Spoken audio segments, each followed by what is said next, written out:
Hi, this is Lily Cotilla. Welcome to Edging Life.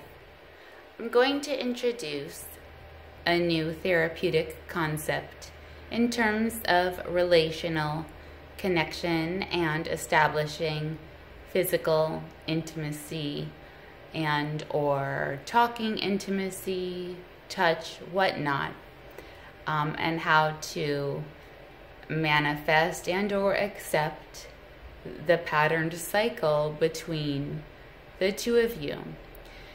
So if we think in terms of fractals, the heart, as you can see here in the image, is made up of a bunch of cardiac cells.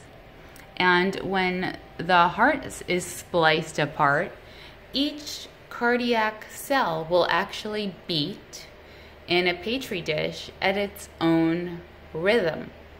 This is why we have the bundle of Hissss, or the pacemaker, to sync all the cardiac cells together such that they beat at the same time. Hence the contraction and the flow of blood, it working in unison as a muscle. Ideally, a relationship would work in unison too. However, we have egos and selves and past histories, and so we don't often sync up, at least in terms of timing, with physical intimacy and or when we want to have a conversation and connect on a more deep level, etc.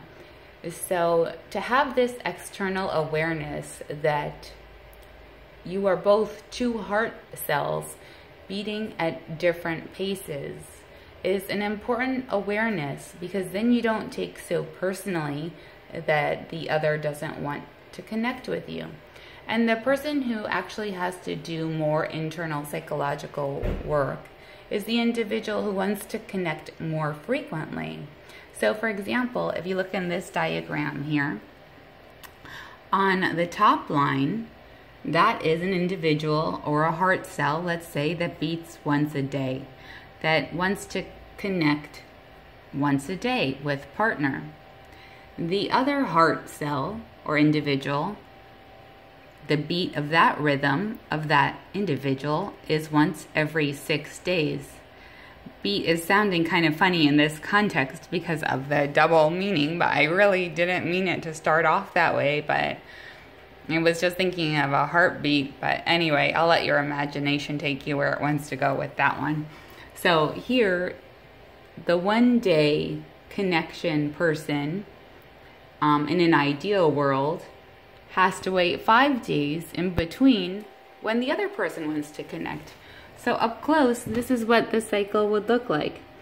Here's the individual who's happy and then wants to connect on the 6th day, and here's the person who wants to connect every day. Again, whether this be in a conversation or with physical intimacy at deeper levels. So he or she is patiently waiting, patiently waiting, patiently waiting. This is even after you learn about the fact that people have their own rhythms. Otherwise, you take it personally from the get-go. But so you might realize that he has his own rhythm and you have your own rhythm. So you're being patient all for these 5 days, and then on the 6th day, sometimes the person who wants to have closeness every 6 days, and it's not like you count it, but these are average patterns we're looking at, there might be some influence where it could be moved back to 4. Maybe some things you do can help close the gap. But often it just is what it is. And there isn't like a bundle of Hissss or pacemaker to get everyone in line marching at the same time, connecting at the same time, desiring intimacy at the same time. So here, let's look at the second one. Again, waiting patiently, or not. I don't know what this person is doing. But where problems start to really happen is, see, this energy isn't directed in the person's direction who has the desire with the less frequency. But when frustration kicks in, the love rhythm and the tick-tock of time, you get to this phase here, and then the person who wants to be connecting every day and who is compromising an aspect of self in adjustment for the relationship gets frustrated and starts turning the energy, whatever that looks like, toward the partner, whether it be blame or more of an intense attempt at energetically pulling in, or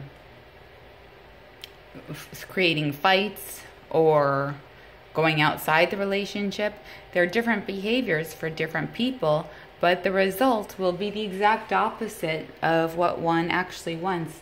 And the partner who wants to connect less frequently will then actually not want to on the regular pace on the 6th day-ish. But he will do his own reactive response and start a different rhythmic beating pattern. And then things start to really go awry. So it's an important concept to keep in mind. And it's practically in line with the love rhythms of the actual, or the cardiac rhythms of the heart, and the beating paces, synchronicity. So next time you are frustrated in your relationship with the frequency of sex and or intimacy or talking, try and get a handle on the tick-tock, the time clock of what one's natural innate connection is and what yours is, and try and figure out ways to get them to come a little bit closer without being so obvious about it. And or if you have a partner who likes to talk about things like this, maybe you can both brain solve, but typically one person wants to talk and the other doesn't. And the more you talk about relational issues, the more you feed the issue, the more it grows. So something to keep in mind. Okay, enjoy.